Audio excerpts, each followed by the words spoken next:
1,000 pound से 2,000 pound की scholarship भी ऑफर की जाए। तो एक बड़ा मशहूर क्वेश्चन होता है कि इस डिग्री का स्कोप क्या है। जो लिंकन्स इन है, मिडिल टेम्पल है, इनर टेम्पल है, ग्रेज इन है, कंपनी से रिलेटेड केस आ गया तो मैंने केस ड्राफ्ट कैसे करना है। तो जो आपने भी वर्ड यूज करने की कोशिश की स्कोप, तो स्कोप इसका ये है कि अस्सलाम वालेकुम नाजरीन, मैं हूं Hamad Ahmad Khan. Welcome back to another episode of legal talk. हर एक लॉ स्टूडेंट, लॉ एस्पिरेंट या इवन लॉयर की भी ये ख्वाहिश होती है कि वो बैरिस्टर कहलाएं। अगर आप भी बैरिस्टर बनना चाहते हैं या बार एट लॉ के बारे में जानना चाहते हैं तो ये वीडियो आप ही के लिए है। इसी सिलसिले में आज हमारे साथ मौजूद हैं barrister Junaid Ahmad. He is advocate high court, co founder of Themis school of law and founding partner at JA legals. आज हम उनसे जानेंगे कि बैरिस्टर किस तरह से बन सकते हैं और उसमें क्या प्रोसीजर्स शामिल हैं, और उनसे ये भी जानेंगे कि क्या हम पाकिस्तान में रहते हुए बैरिस्टर बन सकते हैं या नहीं। Sir, thank you for joining us. तो मैं आपसे ये जानना चाहूंगा कि मुख्तलिफ जो लॉयर्स होते हैं, वकील ही होते हैं, सब उनके डिफरेंट टैग्स होते हैं उनके साथ। कोई बैरिस्टर होता है, कोई सॉलिसिटर होता है और कोई किसी को हम एडवोकेट कहते हैं। तो इन सब में क्या डिफरेंस है? एडवोकेट कौन होता है, बैरिस्टर कौन होता है और सॉलिसिटर कौन होता है? देखें, पाकिस्तान में तो अगर आप बिल्कुल स्ट्रिक्ट बाय द रूल चलें तो हमारे यहाँ है advocate, advocate high court, advocate supreme court और सीनियर एडवोकेट सुप्रीम कोर्ट, जो इंग्लैंड में QC कहा जाता है। तो ये जो बैरिस्टर का वर्ड शुरू हुआ है क्योंकि यहाँ पे अंग्रेज़ों ने हमारे पे एक टाइम तक हुकूमत की और उनका सिस्टम ही चला आ रहा है जिसको कॉमन लॉ हम कहते हैं। कॉमन लॉ का सिस्टम पाकिस्तान में भी है, इंडिया में भी है, मलेशिया में, US में, बहुत सारे मुल्क में कॉमन लॉ कंट्रीज़ हैं। तो और उसमें वही कॉमन लॉ सिस्टम जो है वो प्रिवेल करता है। तो जो कॉमन लॉ जहाँ से ओरिजिनेट हुआ दैट इज़ UK। और UK में अगर आपने एडवोकेट बनना है, अगर आपने कोर्ट में जाके अपेयर होना है, तो उसको वो कहते हैं if you want to be advocate before the courts, you have to qualify a certain test and a certain qualification and then you are going to be called as barrister. तो वो वहाँ से वर्ड आता है। अब क्योंकि पाकिस्तान भी एक कॉलोनी रहा है उनकी, सब इंडिया भी रहा है और बाकी मुल्क भी रहे हैं, तो और वहाँ ही का सिस्टम हम पढ़े। इवन पाकिस्तानी, हम जब कहते हैं पाकिस्तानी लॉ, उसके अंदर भी बहुत सारे किताबें जो आज भी कॉन्ट्रैक्ट लॉ की चल रही है, मैकेंड्रिक हो गई है, बहुत सारी और आप चीज़ें कॉन्सेप्ट पढ़ेंगे तो UK के ही हैं। तो लोग वहाँ की जो पोस्ट ग्रेजुएशन क्वालिफिकेशन है टू बी अ बैरिस्टर, वो क्वालिफिकेशन करके यहाँ आते हैं। And then obviously when you do that qualification you can be called as a barrister and then people call them barrister as well and they like to be called as barrister as well. There is no issue with it. लेकिन वो जो difference आपने कहा, मेरे ख्याल में difference तो as such licence requirement में या एज सच कोई सक्सेस पे तो नहीं पड़ता। वो तो इंसान की अपनी मेहनत है क्या करता है। लेकिन अगर आपने बैरिस्टर का कोर्स करना है तो वो UK जाके आप करेंगे। और जहाँ तक सॉलिसिटर का आपने जिक्र किया, तो इसी तरह की क्वालिफिकेशन UK में है। सॉलिसिटर की वहाँ डिवीज़न है, पाकिस्तान में तो वो डिवीज़न नहीं है। पाकिस्तान में आप क्लाइंट से डील भी कर सकते हैं, क्लाइंट को इंगेज भी कर सकते हैं और क्लाइंट से इंस्ट्रक्शंस भी ले सकते हैं, क्लाइंट से फीस भी ले सकते हैं। एक एडवोकेट ये सारे काम कर सकता है। वहाँ पे जो इंग्लैंड का सिस्टम है उसमें क्लाइंट डीलिंग, ड्राफ्टिंग जो है वो it is done by a solicitor who is also a lawyer. और जब वो सारा और वो इंस्ट्रक्शंस देता है बैरिस्टर के कोर्ट में जाना है, तो उससे उनका उसका टाइम भी बचता है। It's effective system for them और that country can afford it.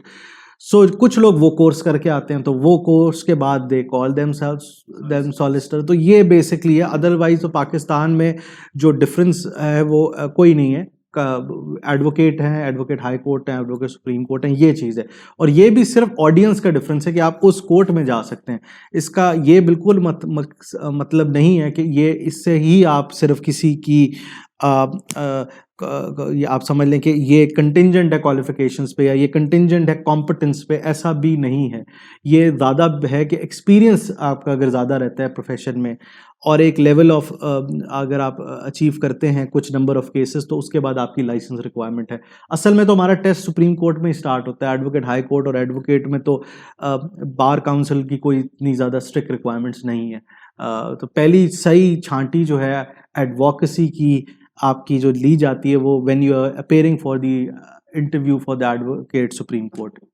तो सर जो एक आमतौर पे एक क्वेश्चन हमसे पूछा जाता है कि क्या जो यूके जाके अपनी लॉ की क्वालिफिकेशन कर लेता है क्या वो बैरिस्टर कहलाता है या उसके लिए कोई स्पेशल कोर्सेज हैं, क्या करना पड़ता नहीं, है? उसके लिए बिल्कुल एक अलग से कोर्स है, आपको करना पड़ता है और उस कोर्स के बाद ही आप बैरिस्टर के लिए क्वालिफाई करते हैं या you can be a call to the bar, जिसको when you are officially can call yourself as a barrister. वो एक अलग से कोर्स है। जब मैंने किया था तो वो था बार प्रोफेशनल ट्रेनिंग कोर्स, BPTC, अब आई थिंक उसको कह दिया गया है बार ट्रेनिंग कोर्स, BTC। एक ज़माने में BBC कहते थे, बार वोकेशनल कोर्स वही है, कोर्स में अमेंडमेंट्स करती रहती है उधर की बार काउंसिल। तो वो तकरीबन 9 to 12 मंथ्स का कोर्स है, वोकेशनल बेसिकली कोर्स है। वोकेशनल से मुराद के उसमें आपको ये नहीं पढ़ते कि कॉन्ट्रैक्ट क्या होता है या ट्रस्ट क्या होता है या प्रॉपर्टी में लीज क्या होती है, लाइसेंस क्या होता है, ये चीज़ें आप नहीं पढ़ते। आप बेसिकली प्रोसीजर पे फोकस करते हैं कि अगर केस आ गया तो लिटिगेशन में जाना है तो कैसे जाना है, केस ड्राफ्ट कैसे होगा, बोलना क्या है, एग्जामिनेशन चीफ क्या है, क्रॉस एग्जामिनेशन क्या है, सिविल एडवोकेसी में कैसे एडवोकेसी करनी है, एविडेंस के क्या क्राइटेरिया। बड़ा प्रैक्टिकल और बहुत बेहतरीन कोर्स है और उससे आपकी काफ़ी ट्रेनिंग होती है। तो वो कोर्स अगर आप कर लेते हैं then obviously you can call yourself as a barrister. Otherwise अगर आप सिर्फ यूके से एक LLB करके आए हैं तो you can be a lawyer and you can enrolled in the bar council as well. But वो आई थिंक आपका जो सवाल था कि कन्फ्यूजन है उस पर, तो वो कन्फ्यूजन ना रखें, बिकॉज उसके लिए एक अलग कोर्स है जो मैंने कहा ना, BTC है, बार ट्रेनिंग कोर्स। वो अगर आप करते हैं इंग्लैंड में जाके, या उसके अलावा ऑल्टरनेटिव्स बन गए हैं, अगर आप ट्रांसफ़र करा रहे हैं उसकी बार काउंसिल में BTT के नाम से, तो वो एग्जाम्स करते हैं, then you can be a barrister. Sir मेरा अदरवाइज नेक्स्ट क्वेश्चन भी इसी से रिलेटेड है कि जो हम अमूमन देखते हैं कि मुख्तलिफ ममालिक से लोग जो है वो इंग्लैंड जाते हैं बार करने, बार कोर्स करने, तो इसकी क्या रीज़न है कि सब लोग इंग्लैंड की तरफ ही उनका रुझान है? देखिए, मैंने अभी इसका पहले जवाब दिया ना, क्योंकि हम कॉमन लॉ ज्यूरिसडिक्शन है, Pakistan is a common law jurisdiction, और बाकी ममालिक भी जिसमें इंडिया है, बांग्लादेश है, जहाँ जहाँ यूके ने रूल किया वो और वहाँ अपना कानून दिया और उस कानून को अपनाया गया और आज भी अपनाया जा रहा है उसकी जिस्ट को, वो कॉमन लॉ कंट्रीज़ हैं, उनमें कॉमन लॉ अप्लाई करता है। दुनिया भर में बहुत सारे कंट्रीज़ हैं जिसमें कॉमन लॉ अप्लाई करता है, इवन ऑस्ट्रेलिया और अमेरिका और इवन कनाडा की भी कुछ ज्यूरिसडिक्शंस में। क्योंकि आप कानून इंग्लैंड का पढ़ते हैं, कानून की जो बेसिस है वो इंग्लिश लॉ पे बनी हुई है बहुत हद तक, तो उसके बाद अगर आप उसमें वोकेशनल कोर्स करना चाहते हैं कि मैंने कानून तो पढ़ लिया, अब मैं देखता हूँ कि एडवोकेसी कैसे होती है या प्रोसीजर्स क्या हैं, उसके लिए क्या कोई कोर्स है, तो उसके लिए ये बार कोर्स है इंग्लैंड में। क्योंकि बहुत सारे लोग पहले भी बार कोर्स करते रहे, तो एक किस्म का इसमें ये टैग भी बन गया कि it's little bit of a prestige is attach to that as well. Jinnah was a barrister, Iqbal was a barrister, Nehru was a barrister, Gandhi was a barrister, Bhutto was a barrister. तो वो एक चीज़ लेगेसी के तौर पे भी चल पड़ी। प्रैक्टिकली आपने कहा बाकी मुल्कों से भी आते हैं, तो वही वजह है कि वो वोकेशनल कोर्स करने आते हैं कि अपनी स्किल्स को ज़्यादा बेहतर तरीके से पॉलिश करने। और और कुछ लोग बार कोर्स इसलिए भी करते हैं क्योंकि उनकी क्वालिफिकेशन क्योंकि यूके की होती है, जैसे कि बहुत सारे एक्सटर्नल प्रोवाइडर्स हैं पाकिस्तान में जो यूनिवर्सिटी ऑफ लंदन की या बाकी किसी की डिग्री करा रहे हैं, जो इंग्लैंड की डिग्री है, उसमें ये चीज़ें नहीं पढ़ाई जाती। मतलब कि अगर लोकल कॉलेज हो, कुछ लोकल कॉलेजेस बहुत बेहतरीन काम कर रहे हैं पाकिस्तान में जो वोकेशनल चीज़ें पढ़ाते हैं, जिसमें प्रोसीजर्स हैं, एविडेंस है, ड्राफ्टिंग है, ये चीज़ें यूके की एकेडमिक क्वालिफिकेशन जो LLB है उसमें नहीं पढ़ाई जाती। क्योंकि नहीं पढ़ाई जाती तो वो कहते हैं कि इसके बाद हम बार कोर्स कर लें। आप यूँ समझ लें कि इंग्लैंड में अगर आपने एक एडवोकेट बनना है, एज अ बैरिस्टर प्रैक्टिस करना है इंग्लैंड में, तो आप पहले LLB करेंगे, उसके बाद एक कोर्स करेंगे, तो 4 साल का ड्यूरेशन के बाद आप एक प्रॉपर एडवोकेट कहलाएंगे। इनफैक्ट 5 साल, 1 साल की प्यूपिलेज भी है वहाँ पे। तो ये रीज़न है। तो एक्सटर्नल प्रोग्राम वाले बहुत सारे इसलिए करते हैं क्योंकि उनको पता है कि 3 साल की जो हमने डिग्री की उसमें हमने वोकेशनल चीज़ें नहीं पढ़ी, प्रैक्टिकल स्किल्स अपनी इंप्रूव नहीं की। हमने एकेडमिक पढ़ा है कि कॉन्ट्रैक्ट लॉ क्या होता है, पब्लिक लॉ क्या होता है, क्रिमिनल लॉ क्या है, एक्टिस रिया क्या है, मेंजरिया क्या है, ट्रस्ट क्या है, कंपनी लॉ क्या है, लेकिन हमने ये नहीं पढ़ा कि अगर कोई कंपनी से रिलेटेड केस आ गया तो मैंने केस ड्राफ्ट कैसे करना है, मैंने क्लाइंट से बात कैसे करनी है, मैंने जज से कैसे बात करनी है, ये चीज़ें भी स्किल हैं और these are the most important skill. उसको होन करने के लिए, उसको पॉलिश करने के लिए, उसको समझने के लिए कुछ स्टूडेंट्स जो हैं वो बार कोर्स करते हैं, और अगर आप ये ना भी करें तो कुछ लोग ये प्रैक्टिस में चीज़ें सीख लेते हैं। तो इसलिए आपका सवाल था कि क्यों जाते हैं, वो यही वजह है, अपनी स्किल्स को होन करने एक रीज़न, और दूसरी के बहुत दफ़ा उनकी जो क्वालिफिकेशन होती है, प्राइमरी क्वालिफिकेशन, वो एलएलबी जो है वो यूके का ही होता है, जैसे मैंने कहा sir university of basically London. अगर मैं यहाँ पे आपसे एक और नेक्स्ट क्वेश्चन करूँ तो आप मल्टीपल टाइम ये चीज़ हाईलाइट कर चुके हैं कि जो हम वहाँ पे जो एलएलबी में जैसे सब्जेक्ट्स पढ़ते हैं जिसमें हम लॉ पढ़ते हैं, सब्सटेंसिव लॉ पढ़ते हैं, तो वो हम बार में नहीं पढ़ते, तो क्या उस वहाँ पे कौन से सब्जेक्ट्स होते हैं पर्टिकुलरली अगर आप बताएं तो? देखें, कोर्स करिकुलम चेंज होता रहता है, मैं तो बीटीटी के 20 साल कोर्स पढ़ा रहा हूँ, तो मैं आपको अपडेटेड भी बता देता हूँ, हमारे टाइम का जो था वो भी बता देता हूँ, कुछ कोर्स तो सेम है। वहाँ पे अभी जो कोर्स है, जो बार का कोर्स है, उसमें है civil litigation and evidence, criminal litigation and evidence. Civil litigation and evidence, criminal litigation evidence, इस कोर्स का थोड़ा बता देता हूँ आपको। ये जो कोर्सेज हैं इसमें आप प्रोसीजर पढ़ते हो। सिविल लिटिगेशन एंड एविडेंस में जैसे पाकिस्तान में सिविल प्रोसीजर कोड, इंग्लैंड में वाइट बुक है, उनकी सीपीआर है, उसका प्रोसीजर पढ़ते हैं कि मैंने इंटरिम एप्लीकेशन देनी है तो मैंने क्या क्राइटेरिया सेटिस्फाई करना है, मैंने अगर पेमेंट ऑफ कॉस्ट की एप्लीकेशन देनी है तो किस कानून के तहत देनी है, मैंने सिक्योरिटी मैंने फॉर एग्जांपल अगर समरी जजमेंट की एप्लीकेशन देनी है तो किस प्रोविजन के तहत देनी है, ये सारी चीज़ें आप पढ़ते हैं सिविल लिटिगेशन में। अगर एविडेंस है तो उसका क्या म्यार है, किस तरह वो चीज़ एविडेंस कहलाई जाती है। सो ये चीज़ें आप बार कोर्स में सिविल लिटिगेशन एंड एविडेंस में डिटेल में पढ़ते हैं कि ट्रायल शुरू से लेके एंड तक कैसे चलता है और क्या क्या उसमें बीच में स्टेजेस आते हैं। क्रिमिनल का जो है वो इस तरह के, क्रिमिनल का जो ट्रायल है वो कैसे चलता है। So criminal litigation and evidence, civil litigation and evidence, फिर तीसरा मॉड्यूल है एडवोकेसी का मॉड्यूल, जो 3 मॉड्यूल्स में डिवाइडेड है। उसको हम एक मेन कहते हैं कि एडवोकेसी आप पढ़ें, लेकिन एडवोकेसी के 3 डिफरेंट एग्जाम्स हैं, 3 डिफरेंट लेवल की एडवोकेसी है, जो मेरे ख्याल में बड़ा बेहतरीन मॉडल है। उसमें एक मॉडल है, एक पेपर जो है या एक मॉड्यूल है वो है एग्जामिनेशन इन चीफ का, कि अगर आपका विटनेस है उससे आपने एविडेंस कैसे लेना है, ये बहुत इंपॉर्टेंट स्किल है। और अगर दूसरे का विटनेस है उसको क्रॉस एग्जामिनेशन कैसे करना है, तो ये कराया जाता है वहाँ पे। एक प्रोफेशनल एक्टर आता है या आपके अपने फेलो स्टूडेंट्स होते हैं, कभी कभी आपका टीचर होता है जो ये रोल प्ले करता है, वो भी becomes a witness and you become a barrister and you do the cross examination, and some other student और योर टीचर बिकम्स अ जज एंड ही जजेस योर क्रॉस एग्जामिनेशन। तो एग्जामिनेशन चीफ, क्रॉस एग्जामिनेशन आप सीखते हैं, ये advocacy के different modules हैं। तीसरे एडवोकेसी का मॉड्यूल है जो है सिविल एडवोकेसी का, जिसमें आप सिविल एडवोकेसी की सिविल एप्लीकेशन को अगर आर्ग्यू करना, और स्टे एप्लीकेशन से लेके समरी जजमेंट से लेके चाइल्ड कस्टडी की एप्लीकेशन से लेके सारी आपको पढ़ाई जाती हैं, और उनको कैसे आर्ग्यू किया जाता है, और अपने रिटन आर्गूमेंट्स, जिसको यूके में हम कहते हैं रिटन सिनॉप्सिस, अपना रिटन सिनॉप्सिस भी सबमिट करते हैं जज को, और वो उस पर आपने अपनी एडवोकेसी करनी है और आप उस पर रेफर करते हैं। यानी एक पूरा पैकेज है जो प्रैक्टिकल एक्सपेक्ट, जो भी एस्पेक्ट जो हैं हमें डेली लाइफ में ज़रूरत पड़ते हैं वो सारी चीज़ों में पढ़ा। मैं 2 और पे बातें ऐड कर दूं तो हमने सिविल लिटिगेशन एंड एविडेंस का मॉड्यूल है, क्रिमिनल लिटिगेशन का, एडवोकेसी का जो 3 पार्ट्स में डिवाइडेड है। Then you have a professional ethics, कि क्या एटिकेट्स ऑफ द कोर्ट्स हैं, क्लाइंट के साथ किस तरह पेश आना है, रेगुलेटर्स के साथ किस तरह पेश आना है, क्या ड्यूटीज़ हैं आपकी, वो भी आपको पढ़ाई जाती हैं। और उसके बाद जो हैं जिसमें ड्राफ्टिंग है, कॉन्फ्रेंसिंग है, ओपिनियन राइटिंग है, लीगल रिसर्च है, ये वाले मॉड्यूल्स हैं। ऑलमोस्ट 9 to 10 मॉड्यूल्स होते हैं जो आप वहाँ पढ़ते हैं 1 साल के दौरान। तो सर जब भी हम किसी यूनिवर्सिटी, खासकर फॉरेन यूनिवर्सिटी की बात कर रहे हैं, तो सबसे अहम हमारे पास जो चीज़ होती है वो एडमिशन होता है। तो उस जो कोर्स है बार कोर्स, उसमें एडमिशन की रिक्वायरमेंट्स क्या है, उसका क्राइटेरिया क्या है? अच्छा, उसमें अभी रिक्वायरमेंट जो है वो है कि आपकी यूके की क्वालिफिकेशन होनी चाहिए, यूके की डिग्री हो, और उसमें मिनिमम आपका 2-2 होना चाहिए, जिसको लोअर सेकंड क्लास ऑनर्स कहते हैं। ओवरऑल आपकी 2-2 हो, और आपका IELTS score 7.5 in each band हो, reading, writing, listening and speaking का 7.5 इन ईच बैंड हो, ये बेसिक रिक्वायरमेंट है। अगर आपकी ये रिक्वायरमेंट है फुलफिल होती है तो आप तकरीबन सारे प्रोवाइडर्स में अप्लाई कर सकते हैं।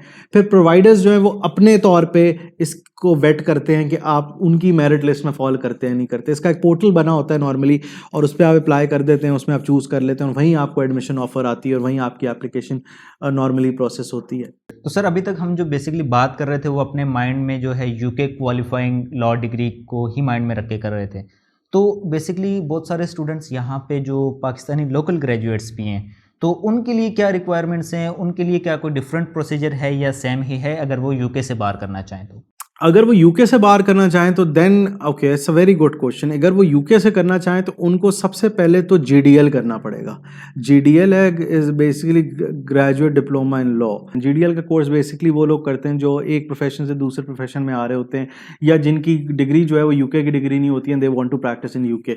तो 1 साल का वो कोर्स है। 1 साल का उस कोर्स के बाद वो ये जो बाहर ट्रेनिंग कोर्स है उसमें एडमिशन उनका हो सकता है, या उनके पास दूसरा ऑप्शन मौजूद है कि वो बार ट्रांसफ़र टेस्ट कर लें। बार ट्रांसफ़र टेस्ट जो तकरीबन आप 1 साल के अंदर कर सकते हैं और बार के लिए क्वालिफाई कर सकते हैं। और सर स्टूडेंट्स का एक कंसर्न ये भी रहता है कि लाइक जो एक्सपेंसेस का, तो अगर हम यूके जाके ये कोर्स करते हैं तो इसमें जो पोटेंशियल एक्सपेंसेस हैं जो लाइकली होने हैं, तो मेजर कौन से एक्सपेंसेस हैं? देखिए, एक मेन एक्सपेंस तो आपका ट्यूशन फ़ी का एक्सपेंस है। वो अब मैं अगर बताऊं, वो तकरीबन आपका 13-14 हज़ार पाउंड से लेके आई थिंक 22,000 पाउंड तक जाता है, डिपेंडिंग ऑन द सिटी। कि अगर आप ब्रिस्टल में कर रहे हैं, कार्डिफ से पढ़ रहे हैं, लंदन में पढ़ रहे हैं, लंदन कंपैरेटिवली थोड़ा ज़्यादा एक्सपेंसिव है अकोमोडेशन पॉइंट ऑफ व्यू से भी और फ़ी के पॉइंट ऑफ व्यू से भी। कि जैसे मैंने आपको फ़ी का बताया 13,000 पाउंड से अराउंड 20,000 पाउंड के बीच में there is a fee structure depending on the provider. उसके बाद अकोमोडेशन जो है वो भी अराउंड फ्रॉम 6,000 पाउंड से 12,000 पाउंड तक की आप है रेंज के बीच में। तो around you have to think it's 25,000 pound total आपके जो हैं on average it you can spend, you may have to spend. आप थोड़ा डिक्रीज कर सकते हैं जैसे, लेकिन कुछ तो पोटेंशियल कॉस्ट है ना, जैसे अकोमोडेशन हो गया और आपकी फ़ी हो गई। तो ये जो है I think these are the substantial cost, but it's comparatively an expensive programme.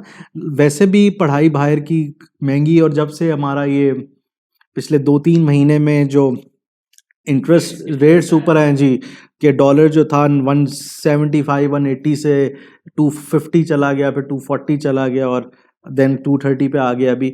तो ये इसकी वजह से भी ऑफ कोर्स जो है हाई हो गई है। तो this is you know actually very unfortunate, but this is the reality which we need to know. तो सर जो मेरा आपसे नेक्स्ट क्वेश्चन है वो ये है कि हम अगर यूके से जाके बाहर करते हैं, बाहर कोर्स करते हैं, तो वो कौन कौन से इंस्टीट्यूट्स हैं जो कि ये कोर्स प्रोवाइड करते हैं? बहुत सारे प्रोवाइडर्स हैं, आई थिंक 6-7 प्रोवाइडर्स हैं। University of West of England है जहाँ से मैंने किया। I think this is one of the best providers considering its passing rate, considering the city, considering the entire campus and its premises. तो University of West of England के अलावा जो हैं वो BPP के बहुत सारे प्रोवाइडर्स हैं जो ब्रिस्टल में भी हैं, लंदन में भी हैं। और तो BPP हो गया, University of West of England हो गई, कार्डिफ यूनिवर्सिटी हो गई, देन NTU है, then there is Inns of जो सिटी यूनिवर्सिटी है जो लंदन में है। So these are the around 5-6 providers which are basically engaged in this course. असल में ये चीज़ समझने की है, जो मैं क्लेरिफाई कर दूं, कि लोग समझते हैं कि जी बार कोर्स जो है वो कोई कैम्ब्रिज यूनिवर्सिटी नहीं करा रही, ऑक्सफोर्ड यूनिवर्सिटी नहीं करा रही, LSE नहीं करा रही, तो ये तो कोई बड़ी उस तरह की यूनिवर्सिटीज़ नहीं है, और बार कोर्स जो है is not a very these universities are not that good, तो why should we do bar. ये भी एक माइंड में या कब 1-2 दफ़ा कंसर्न रेज हुआ है। तो मैं इसी प्लेटफॉर्म से एक चीज़ क्लेरिफाई कर दूं कि ये जो कोर्स है ये वोकेशनल कोर्स है, ये एकेडमिक कोर्स नहीं है। यूनिवर्सिटीज़ का ज़्यादातर फोकस होता है एकेडमिक्स पे, रिसर्च पे, कि ठीक है कि कॉन्ट्रैक्ट लॉ क्या है, तो कॉन्ट्रैक्ट लॉ की नए केस लॉज जो आए हैं उसमें क्या लीगल रीजनिंग दी गई है, क्या वो ठीक है नहीं, उस पर क्रिटिक, उस पर पेपर।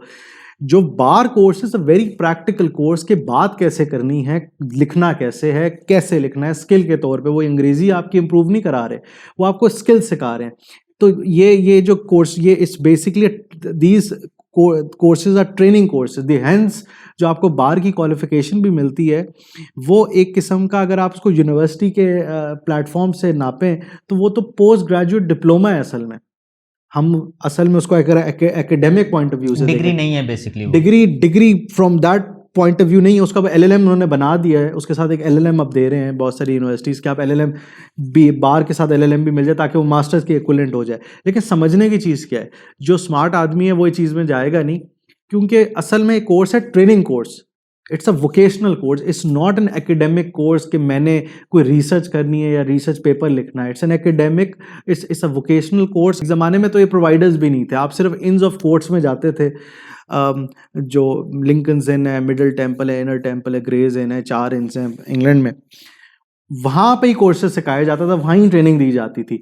पिछले 60-70 ईयर्स जो पहले जो है उस वक्त ये चीज़ें चेंज हुई और इनको ट्रेनिंग सेंटर्स को दे दिया गया या कुछ यूनिवर्सिटीज़ को दे दिया गया। अदरवाइज जो इसकी आप अगर हिस्ट्री में जाएं बाहर की, तो there was no university you have to attend, you always have to go to inns of court where you will be trained by the senior barristers and hence eventually become a barrister. यही मेरे sir आपसे next question भी था कि जब भी हम बार law की बात करते हैं तो इंस की बात आती है, तो ये बेसिकली इंस का मैं आपसे कॉन्सेप्ट जानना चाहूँगा कि इंस का कॉन्सेप्ट है क्या और इनका मकसद क्या है। इंग्लैंड में 4 इंस ऑफ कोर्ट हैं। बेसिकली जैसे हमारे यहाँ डिफरेंट एसोसिएशंस बनी हुई हैं, इसी तरह की आप समझ लें कि दीज आर एसोसिएशंस, बट थोड़ी सी लेगेसी वाइज, इनके स्ट्रक्चर वाइज, इनकी पॉलिसीज़ वाइज ये थोड़े से हमसे ज़्यादा आगे हैं इन मामलात में। तो 4 इंस ऑफ कोर्ट्स हैं, लिंकन्स इन, मिडल टेम्पल, इनर टेम्पल और ग्रेज इन। आप चारों में से आपको एक की कंपलसरी मेंबरशिप लेनी होती है if you want to be a barrister, otherwise you can not be a barrister if you don't have a membership. तो एक की आपको लेनी है, एक से ज़्यादा की आप ले नहीं सकते। तो आपने अपने आप को एक पे महदूद करना है, और उसके बाद आप उस इन के कुछ सेशंस होते हैं जिसमें कुछ ट्रेनिंग सेशंस होते हैं, कुछ डाइनिंग सेशंस होते हैं where you are going to be meeting senior people, वो आपको अटेंड करने होते हैं। और वो एक बेसिकली उसका मकसद ही है इसका इंग्लैंड में बनाने का, एक आपकी एसोसिएशन रहे एक अपने बैरिस्टर्स के साथ, अपने फेलोज के साथ। जब आप सीनियर हो जाएं तो उसी अपने जो जूनियर लॉयर्स हैं उनको सिखाएं, उनको अपना एक्सपीरियंस शेयर करें। और ये इंस बड़ी बेहतरीन अपना किरदार अदा कर रही हैं। मैं आपको अपना एक्सपीरियंस शेयर करता हूँ। जब मैं बार कर रहा था तो हमारा एक वहाँ पे इंस का होता है रेजिडेंशियल वीकेंड, जिसमें सीनियर बैरिस्टर्स, सीनियर जजेस और young barrister and students who are eventually going to be barristers, उनको एक किस्म का आप समझ लें फील्ड ट्रिप पे ले जाया जाता है for 4 days, 3 days, 2 days different जगहों पे, and they go together, they dine together, they talk about their future ambitions, and they able to know each other as well, and they able to make contacts with each other। तो ये एक बड़ी अच्छी एक किस्म की उनकी एक कल्चरल हेरिटेज है कि how a senior person can give back to the profession, and how a younger barrister or a coming lawyer can get inspiration and get insight from a senior member। तो ये चीज़ इसलिए है वहाँ पे कि ये उनका एक सिस्टम जो है वो चलता रहे। तो सर जैसे हर एक स्टूडेंट का कोई भी अगर डिग्री प्रोग्राम में वो इनरोल करने से पहले उसका एक बड़ा मशहूर क्वेश्चन होता है कि इस डिग्री का स्कोप क्या है। मैं स्कोप का वर्ड तो यूज़ नहीं करूँगा बार लॉ के लिए, लेकिन मैं ये पूछना चाहूँगा कि पाकिस्तान में इसका प्रैक्टिकल एडवांटेजेस हैं, कोई हैं या नहीं। देखिए, पहला प्रैक्टिकल एडवांटेज तो ये है कि देखें इट्स अ वोकेशनल कोर्स, तो उसके बाद आपकी स्किल तो इंक्रीज होती है और एम्प्लॉयज़ इस बात को एक्सेप्ट करते हैं। कैसे एक्सेप्ट करते हैं? उनको अच्छा लगे या बुरा लगे, आप अगर लॉ फर्म्स की वेबसाइट पे जाएं तो आपको बहुत सारे लोग मिलेंगे जिन्होंने बार कोर्स किया होगा। मैं ये नहीं कह रहा कि जिन्होंने नहीं किया हुआ वो नहीं मिलेंगे, वो भी मिलेंगे, लेकिन जिन्होंने किया हुआ वो भी तो मिल रहे हैं। This is an important thing. So bar course के बाद स्किल तो आपकी इंक्रीज़ करती है, आपकी एम्प्लॉयबिलिटी भी इंक्रीज़ करती है। और तीसरी चीज़ ये कि अगर आप इस कोर्स को अच्छे तरीके से करें, if you do this qualification properly, give enough time and you like that qualification, तो ये qualification also help you to become a good advocate, क्योंकि इसकी ट्रेनिंग इस तरह की है, इसमें स्किल्स और टेक्निक्स आपको वो चीज़ बताई जाती हैं जो आप लाइफ लॉन्ग यूज़ कर सकते हैं।